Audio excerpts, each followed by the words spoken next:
Alrighty guys, this will be the next project. This is my other 620 PW. I did a mild port job on this a couple years ago. Maybe a year ago, a couple years ago, I can't remember. They all blend and blur together. I think it was a couple years ago. What I remember of it, I removed the base gasket, cut 20 off the base, 20 or 26, I can't remember which, and just moved the exhaust back to 105. And I think I roughed up the intake. I don't remember if I opened up the case. I don't remember if I opened up the transfers. I might have moved one transfer, but we'll find out. Because I'm gonna. This is gonna be tomorrow's project if I can get to it. I do have to work tomorrow, and then also I'm supposed to be going and picking up that other lathe. Depending on how long that takes. I don't know if I'll get the other lathe in here tonight. I might leave it on my trailer and park it in my shop at work, just so it don't get rained on. Because I gotta move a bunch of stuff around to get it in here, and I'll probably have to recruit some help to get it in here. But I want to revisit this, and I might see what we can do on this one. See if I can get it ready for. Maybe I can get this one ready to compete with. Seems how this one does have a muffler that's not really been molested yet. I believe all I did was remove that deflector, and I think I drilled the hole in there. But when I go to revisit this muffler mod, like on the one that I ended up letting go, I did a outlet here, and I welded up the top of there, and I gutted the inside of it. So on this one, I think I'm going to go dual outlets and gut it. Seems how I have to stay with a muffler. And then we'll look in there. I might be switching out to a 590 piston on here, depending on what the saw is telling me when I get in there. Because I think if I go with a 590 piston, I think I can widen my exhaust port quite a bit more on this. I would bet, because it's only got one ring and it's facing the back. So yeah, we'll tear into this. I was gonna do it tonight, but I swapped carbs on that. I put a kit in that old beat up OEM carb I found sitting around the box, and that carb's actually running worse than the carb I had on it. But I think that's the reason that carburetor got pulled off from somebody's saw, and we put a new carburetor on, because no matter what we did, it just seemed like we couldn't get that carb to run. Right now that I think about it, it's probably why it was in my box of carb parts. It was just an old junker. It's got a ton of corrosion on the inside, so I'll probably be doing a test cut with it, and then probably pulling that carb back off and just throwing the stock, the China carb back on it, and probably just tuning up that one the best I can. I'm seriously running out of time for Sawfest. But the first time I ported it, it ran pretty good. Second time I ported it, I wasn't quite as happy with. This time I feel like I brought some of the life back from the first one, and I think I gained some on it. But sometime or another, hopefully before Sawfest, I can get it to Joe's on the dyno. But honestly, I don't even know if after Sawfest, if that thing's going to come back home with me. I don't know. The only reason I'm building it was just for the Clone Wars. I have no intentions of putting that thing. I don't typically cut with a lot of big saws. I typically the size, the 500 I cut with periodically. My 395 sits most of the time. I think since I've built that 395, and I've got like $1,600 into building that thing from the ground up with all new cases and all new parts. And I don't even think I know the Husqvarna dealer said I was crazy when I was doing it, but because all this was, I bought a dead one, and basically the only thing I used off the dead one was the muffler, carburetor, intake, the pieces for the carburetor, and what else did I use? The cylinder. The rest of this I all bought all brand new, all individual pieces through the Husqvarna dealership. The gas tank, the case halves, the bearings, basically completely went through that thing. And then I put a highway pop-up piston in it and did some port work to it, and I barely even run that saw.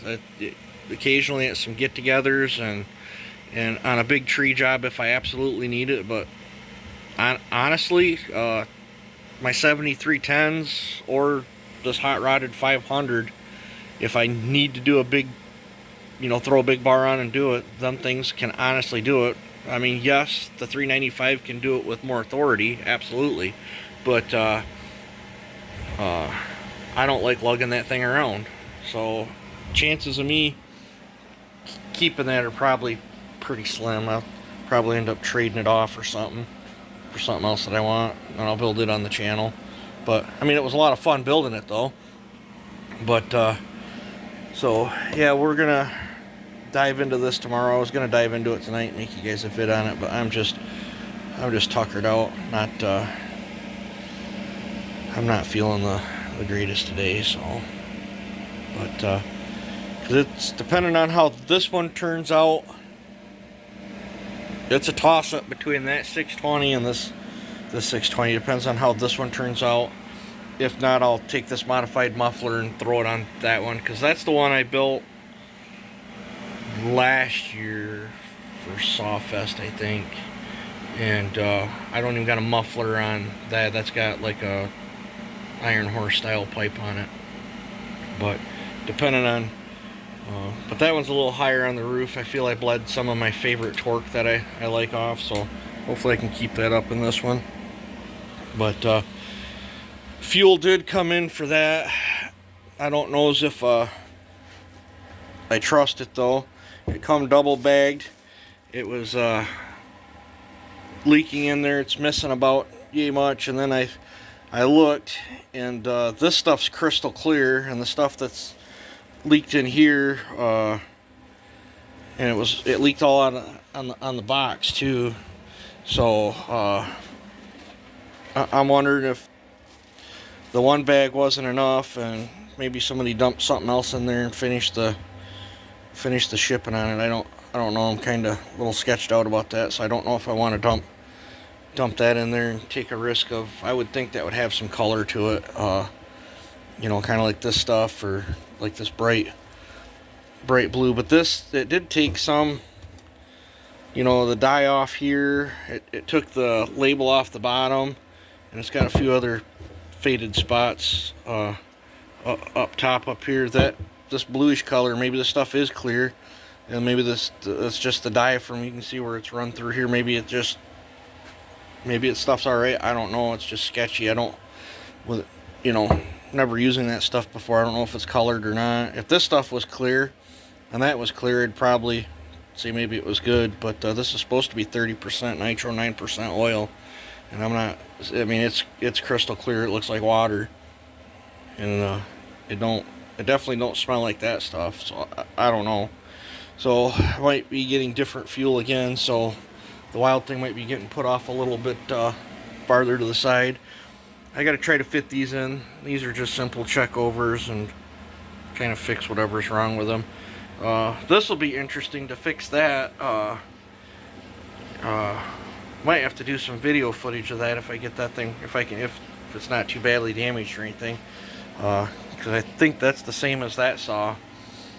So it might be good to get some video footage to see what kind of lackluster a stock one has over what I've done to that one. And I really don't want to give up the nitro thing yet. I'd really like to try to get it dialed in, but as a backup plan, if I can't get that thing fully sorted out 100% by Sawfest, I might have to abandon it, buy another carburetor, weld my throttle shaft on to that one, and I'll probably have to still run that fuel pump, which really won't hurt nothing. Seems I've done already made it fit, but I'll just set it up for gas with the full circle crank and have to live with it. But I really want it on nitro. I'm really looking forward. Hopefully I can get it all worked out. I'm really looking forward to putting it up to Harvey's and anybody else's. I think there's going to be a few other ones running on nitro there, so it'll be cool. I don't expect to win. Actually, I don't expect to win any of the classes there. As long as I'm not last, I guess I'm alright with it.